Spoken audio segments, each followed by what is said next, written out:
A word, spoken into flesh, caused my being. Like hum to static or consciousness returning. Beatitude will fall softly to lavish this sinner. With my arms pulled wide, I know you are lofty. Palm to palm, east to west, my thoughts have traveled, be it a millennia ago or centuries into the future, through folding patterns in time. Desire gave me body, while longing pumps this heart.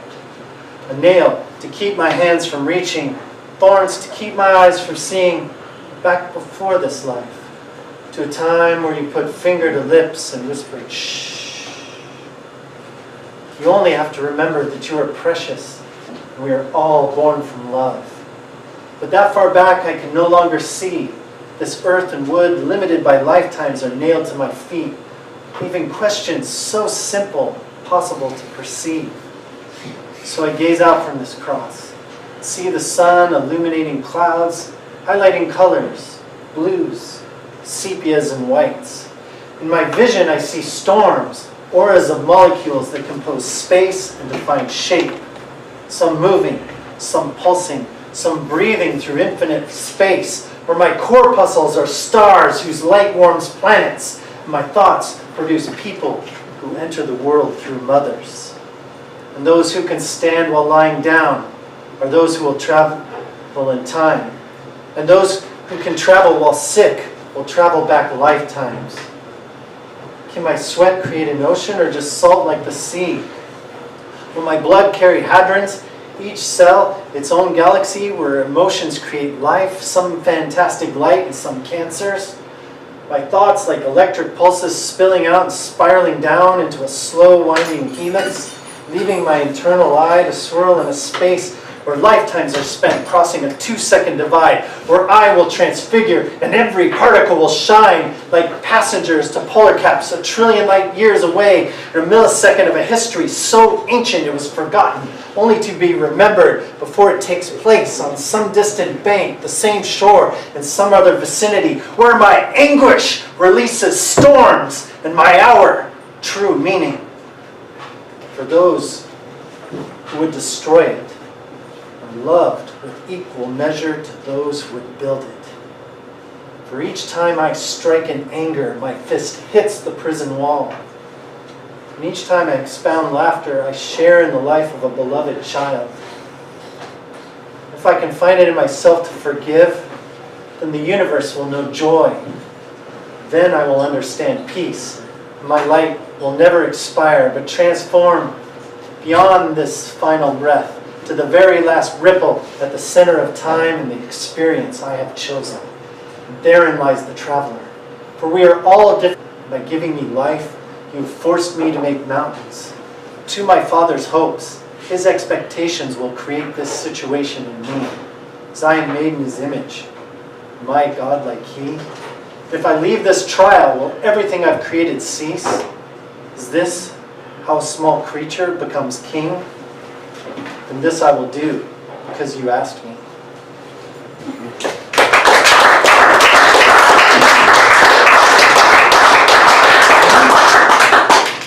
So, the title poem of this book is, it's like, take me my entire set practically to read it. It's a long one. I do a lot of those. So I'm just going to read pieces of it, called In the Company of Crows, and sort of a complex piece about survival in a changing climate and all the politics that kind of go into this. Like, seems to be like, our survival seems to be a political wedge right at the moment. So, kind of, yeah, yeah, I roll my eyes too. So that's what this poem is about. It's called In the Company of Crows. And I'm going to read pieces which might disrupt the narrative, but you'll get the idea. Everyone can hear me okay? Yeah. I'm not used to shouting like this. I'm doing my best. Okay. There's room up here, too. Yeah, there's plenty of room. Oh, sister witch, love me this lifetime. Let us feel the soil from which our bodies are composed. With our backs to the planet, we can sense the earth shift as it allies itself with the storm. Speak to me of glyphs chiseled in minor, the language of infant and crow. visitations, dreams of a child. A dark bird whispers secrets to a faint sleeper's soul. And black crow murder fly into the night. Seek out expectant mothers who sweat. They cover their bump, hide it from husbands, knowing one day the unborn will walk the sacred path.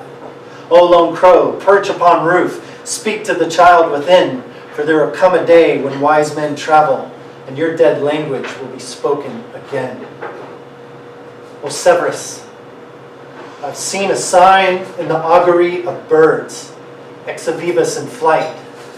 I do believe that an omen exists when a black beak pecks at the belly of a horn-cane toad. Severus, we too must pierce that dragon, rise up, steal the pigeon's score. For like the crow, we outnumber the eagle. Tread with conviction through the valley like St. George. For many days, I walked across heathen sands, just to gaze at Valhalla. Its dome has fallen, but the wall still stands. The inscription remains unbroken. This is how I came into the company of crows. Their language and customs guide me. For a blackened wing defying the sky will be pushed from the table by Goliath. So run, Steve, run, Jane, mark this spot. Don't let the family die. We have been captured into the service of giants, and their massive footfalls will rupture this planet. So run. If we are wolves, then you are my daughter. When the Lord vomits hail and fire, hands that grasp are not open to receive. So drop crumbs from your last wafer, mark this spot, and flee. For I was there when the sea of transmission pushed through the channels. Not a shot, but a march straight through to convocation, and stood before the assembly, lecturing the assembly, hand gripping a Bible, married to money and a secret handshake of greed, a bone and a black hood, at one with a podium, lines pulled from a closet, cabinet, casket, a light on the merchant's marquee. When the watches stop, a fox will fear him, and all are silent when he speaks. Hush! In the Senate. We don't want the plebeians to hear. There are those among us who would blow out our sacred candle, expose the cabal, coffin in our industry, so all bent in allegiance to autumn on the leaves of a democratic spring. Lord, thy worm, futile my enemy, this is not the conflict of orders, but an orgy of dogs, and I don't have the teeth to fight my way to the trough, to snort among diners, gorging on slop, trial by treadmill, governed by the house. They're metering out your meat with grubby hands. O agent protector, perch upon my shoulder. Show me the way, point out the venerable path. Help me spit out this sand swallowed while pushed into forced prostration. For this burning soil is not the center of gravity, and there are ghosts on this trailhead warning us to be wary. So mark this spot, and we'll meet here in the kind hereafter when the ocean conspires with trees.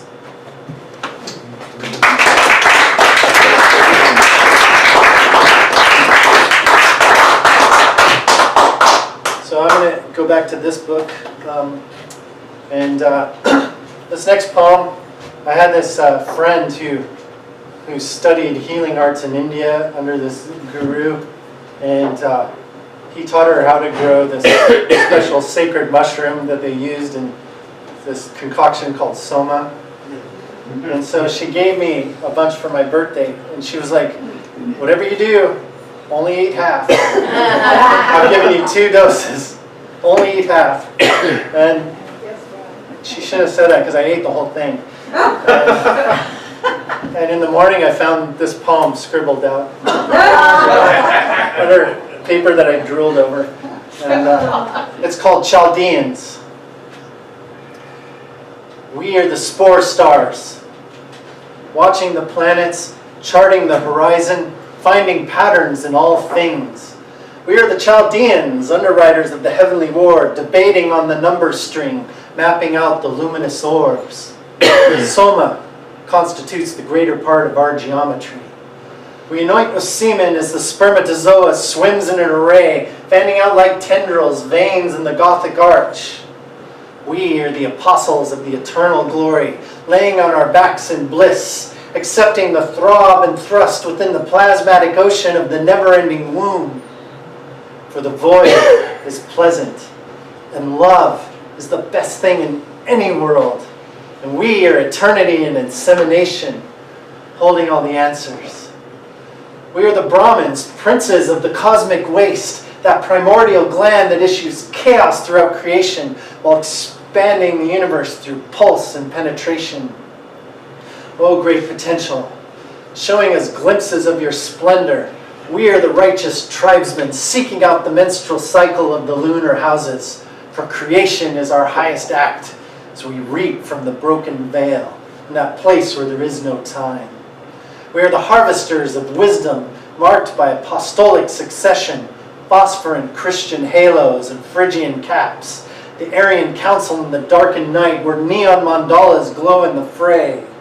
We are the sailors on the event horizon, with our third eye tethered to the sacred gem, the zephyr of nothingness, the priestly elect above judgment and the laws of average men, with our days spent in stasis, swimming in the ocean of God.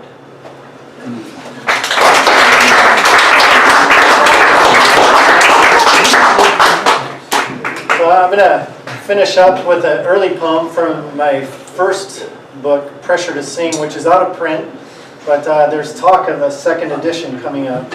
So we'll see how that goes. And this is for the 9 muses. It's called Take a Trip.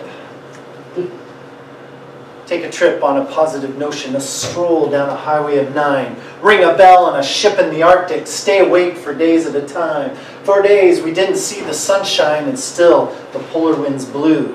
Lost my virginity under the aurora borealis. Through her window the curtains drew. Upon the terrace of the leper king, throw a coin to the one-armed man. American money gets you into the Bion. Gas from a pop bottle tops up the tram. On pagan walls and temples of Christ, the whore is more blessed than the virgin, loved by the concubine, raped by the wife, bled and stoned by children.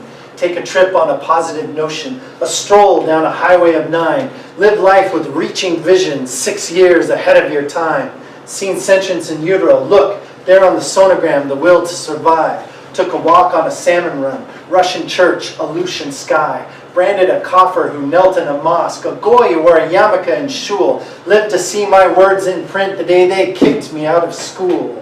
In secret courtyards over Templar graves, black Madonnas adorn the nave. Paso del Rio, Alamo Way. Strapped for cash in the flats of LA.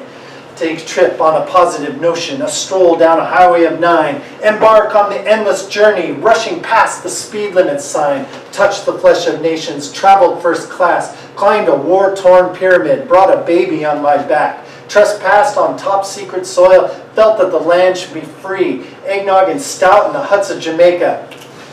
Expatriation from your native country. Take a trip on a positive notion, pet a fox down a highway of 9. Learn the secret language of the coyote. Stay awake for days at a time. Remember, West Seattle, those bitten with the fringe never sleep. Don't tie down your spirit. Go on. Live free. Thank you.